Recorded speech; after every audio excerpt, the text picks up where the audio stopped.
Hello and welcome to another episode of Tiva Drive. And this week we are testing this 2025 Honda Prologue, which we tested a year ago when they were just introduced. And so we are retesting it to let you know what the changes and updates have been done to it since last year. This particular Prologue is the Touring model, which is the top of the line. The Prologue EX starts at 63,000. All of the Prologues are only sold as all-wheel drives, and they're only sold with one battery size of 85 kilowatt hours net usable. So the EX starts at 63, followed by EXL at 68, and this Touring starts at $73,000 plus fees and taxes. Why are we standing here?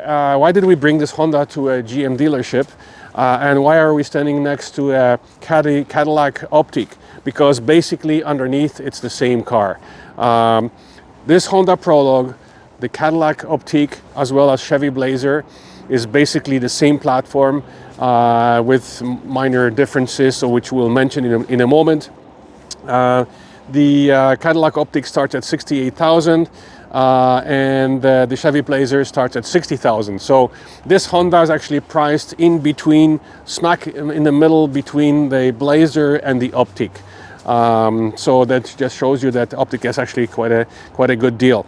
So we won't be doing a walk around and showing you the space inside the car, because you can refer to our Prologue video review from last year. Nothing changed on the interior.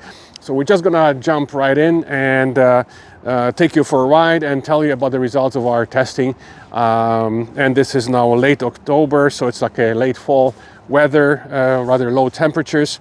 So we'll tell you all about the consumption and test results on the highway that we've done over the last 7 days. Let's jump in. Okay, so here we are inside 2025 Honda Prologue Touring, which is the top of the line model, which is the same version that we drove last year. So first of all, let's quickly mention the changes that have been done to the car. One of them is that the horsepower is slightly up. Now it's up to 300 horsepower, so it's up above around 15 horsepower from last year, and the range is slightly longer than the revised range this year. It's 475 for the lesser versions and 455 kilometers for this Touring version. So we also, since we mentioned the Blazer and the Optiq on which this car is based and sharing the platform, we can mention that the Honda is only available in all-wheel drive, where the Chevy is available in single motor and dual motor. And also Chevy is available with two battery sizes. The base is 85, which is the same as this Honda, but you can get a bigger battery with just 102 kilowatt hours usable, where Honda is only available as all-wheel drive and only one battery size with the ranges that we mentioned. Again, this price is priced, the car is priced from 63 to 73, which is more than the Blazer, but less than the Optiq. So that's about it. Now the horsepower, with 300 horsepower, you get the acceleration of about 6 seconds, and which is basically identical to both Optiq and the Blazer. We can also mention, because some people might be cross-shopping against Kia EV6 and Hyundai Ioniq 5. Those cars are smaller, lighter, and basically are slightly cheaper. They start at around 60 grand, so about 3 grand cheaper than this Honda, but in line with the Blazer. But those cars are slightly smaller. They're actually 20 centimeters smaller. Trunk is also substantially smaller. But because of that, they are lighter. They are 300 kilograms lighter, and therefore they are quicker. 0 to 100 in these cars is about just over 6 seconds, where the Ioniq 5 and EV6 are 5.1 seconds. So they are quicker, smaller but quicker. Okay, so let's take you for a spin and talk about the results of our testing over the last 7 days. We have to mention that that the test is being conducted in late October. Temperatures outside were between 8 to 12 degrees Celsius, so rather coolish.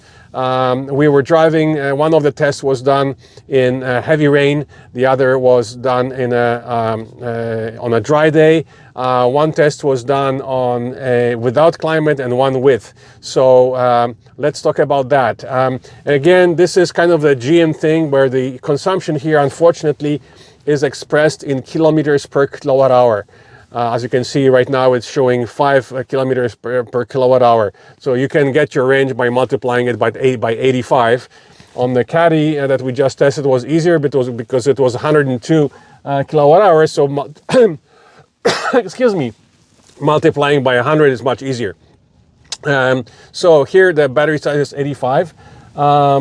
So we made a calculation. The worst results on the highway with the climate and in heavy rain in temperatures of just around 10 degrees Celsius was 3.6 kilometers per kilowatt hour, which would translate to only around 300 kilometers highway range.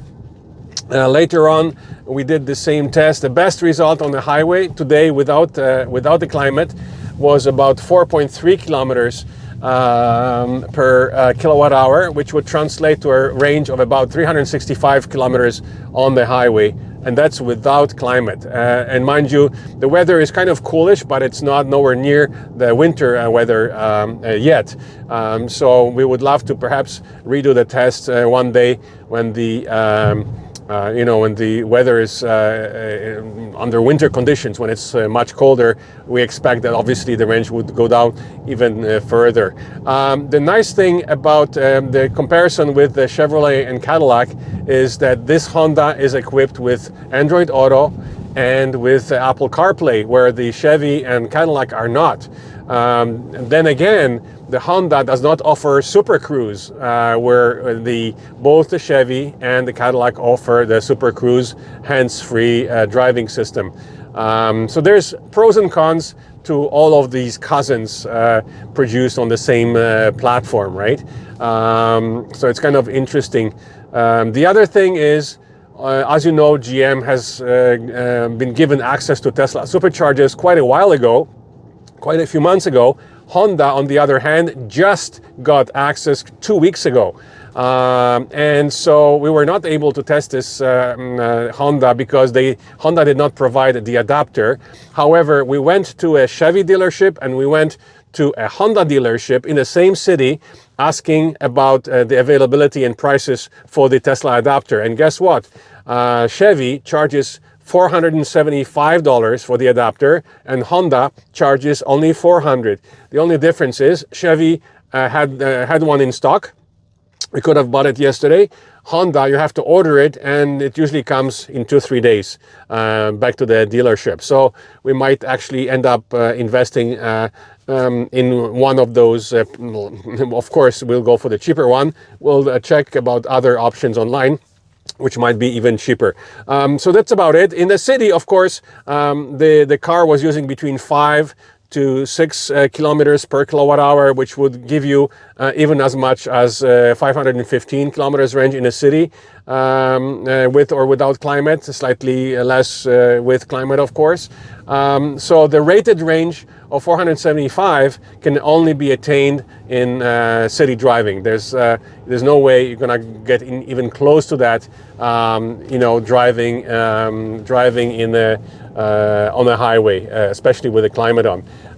In terms of the systems, the safety systems, the Honda is equipped, instead of the Super Cruise, it's just basic adaptive cruise with lane keeping assist, which bounces you off the lanes on the highway, and after a couple of bounces it'll ring alarm bells and you have to take over. So obviously not as good as the Super Cruise available on other GM vehicles. So that's about it for our second Honda Prologue review and comparison with its cousins. If you have any questions regarding this test, do not hesitate to comment on our video. We'll be happy to answer your questions.